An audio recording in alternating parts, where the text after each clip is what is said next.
اعوذ باللہ من الشیطان الرجیم بسم اللہ الرحمن الرحیم۔ آئیے چچا، یہ فیصلہ جو ہے وہ باحکم خدا حجر اسود کی زبان سے سن لیتے ہیں۔ آپ حیران ہوگے ہوں گے کہ حجر اسود تو جنت سے آیا ایک پتھر ہے، وہ کالا پتھر جو ہے وہ کس طرح بولے گا؟ میں بتائے دیتا ہوں۔ یہ معاملہ کیا ہے؟ جب مدینے کے وارث کربلا گئے، بہت بڑے مصائب سے گزرے،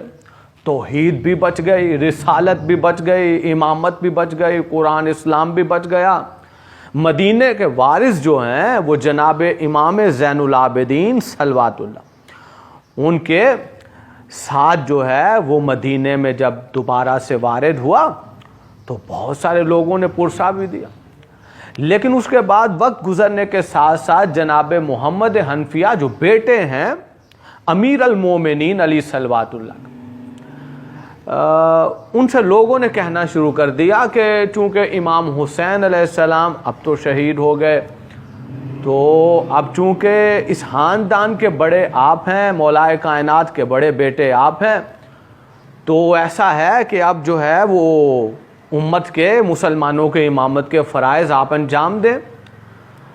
تو یہی منوان بات جو ہے وہ جناب محمد حنفیہ نے جناب علی بن حسین زین العابدین صلوات اللہ کے سامنے اسی طرح سے کی کہ یہ معاملہ ہے تو اب مسلمانوں کی جو امامت ہے، ظاہر میں بڑا ہوں تو میں اس لحاظ سے اب اسے سر انجام دوں گا۔ تو جناب امام زین العابدین نے کوئی جواب نہ دیا، یہی جملہ کہا کہ جناب چچا محمد حنفیہ، آئیے یہ فیصلہ جو ہے کہ وقت کا امام، آئیے یہ فیصلہ جو ہے وہ حجر اسود سے کروا لیتے ہیں، وہی بتا دے گا اللہ کے حکم سے۔ بس وہاں پہ جناب زین العابدین صلوات اللہ اور جناب محمد حنفی علیہ السلام پہنچے ہیں، اور جو ہی نظر امام حجر اسود پر پڑی تو ایسے جیسے حجر اسود میں جان پڑ گئی ہو، جیسے زبان لگ گئی ہو، کہا کہ حجر اسود بتا ذرا اللہ کے حکم سے کون ہے وقت کا امام؟ تو آواز آئی، قسم ہے مجھے رب ذوالجلال کی،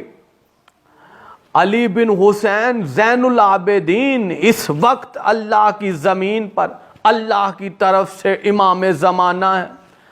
بس یہ سننا تھا کہ جناب محمد حنفیہ جو ہیں محبتیں تو پہلے ہی بڑی تھی، سیدی یا مولائی تو پہلے ہی کہتے تھے، امام حسین صلوات اللہ کے بیٹے امام علی بن حسین کو زین العابدین کی عزتیں تو پہلے ہی بڑی، پھر اور زیادہ عزتیں شروع کر۔ اس کے بعد ایک روایت ہے محمد خالد کابلی کی، اس نے کہا کہ جناب حنفیہ آپ تو بڑی عزت کرتے ہیں جناب زین العابدین کی۔ تو جناب محمد حنفیہ نے کہا کہ ایسے ایسے واقعہ ہوا تھا، اور حجر اسود نے بول کے گواہی دی تھی کہ علی بن حسین امام زمانہ ہے۔ تو محمد خالد کابلی کہتا ہے کہ میں نے اسی وقت جو ہے وہ مذہب امامیہ جو وہ اختیار کر لیا کہ پتھر بھی جن کی امامت اور نبوت کی گواہی دیں، یہ وہ گھر ہے، یہ وہ مذہب اہل بیت ہے، اور بے شک اللہ کا سلام محمد و عالم۔ حجر اسود جو ہے اس کے بارے میں تو ایک پورا موضوع ہے، بہرحال ایک اور جملہ یاد آ گیا، وہ بھی آپ سن لیجئے۔ ایک بہت بڑے حضرت ہیں، بہت ہی بڑے حضرت ہیں، ان کا نام ہی بہت بڑا ہے، لمبا ہے، وہ تو لینا مشکل ہو جائے گا پھر، تو سنیے انہوں نے فرمایا، مسلمان جانتے ہیں، انہوں نے کہا حجر اسود میں تمہیں چوم تو رہا ہوں فقط اس لیے کہ تمہیں رسول نے چوما ہے، باقی نہ تو فائدہ دے سکتا ہے نہ نقصان دے سکتا ہے۔ یہ بڑے حضرت نے کہا تھا۔ امیر المومنین علی صلوات اللہ نے جب حجر اسود کو چوما، لیکن یہ کہا کہ حجر اسود میں تمہیں اس لیے چوم رہا ہوں کہ تجھے میرے بھائی امام الانبیاء محمد مصطفیٰ نے اپنے لبوں سے چوما ہے، تو جنت سے آیا ہے، تو اللہ کی نشانیوں میں سے ایک نشانی ہے، اور تو جو ہے وہ فائدہ بھی دیتا ہے اور نقصان بھی دیتا ہے، تو سننے والے سن رہے تھے. انہوں نے کہا کہ وہ بڑے حضرت نے تو کہا تھا کہ نہ فائدہ دے سکتا نہ نقصان, تو آپ کہہ رہے ہیں کہ فائدہ بھی دیتا ہے نقصان بھی. کہا قسم بخدا حجر اسود جو ہے وہ فائدہ بھی دے گا اور نقصان بھی دے گا. سننے والے نے کہا امیر المومنین آپ کی جوتیوں پہ نچھاور ہو جاؤں, یہ کب فائدہ اور نقصان دے گا؟ کہا حشر کے دن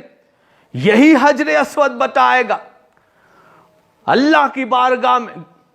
کلام کرے گا اور بتائے گا. حشر میں ایک ایک جو اس کے تعظیم کرنے والے اور چومنے والے تھے ان کے بارے میں بتائے گا کہ ہاں یہ ہے کہ جس نے مجھے ایمان کی حالت میں چوما, اور یہ وہ امتی ہے جس نے مجھے منافقت کی حالت میں چوما.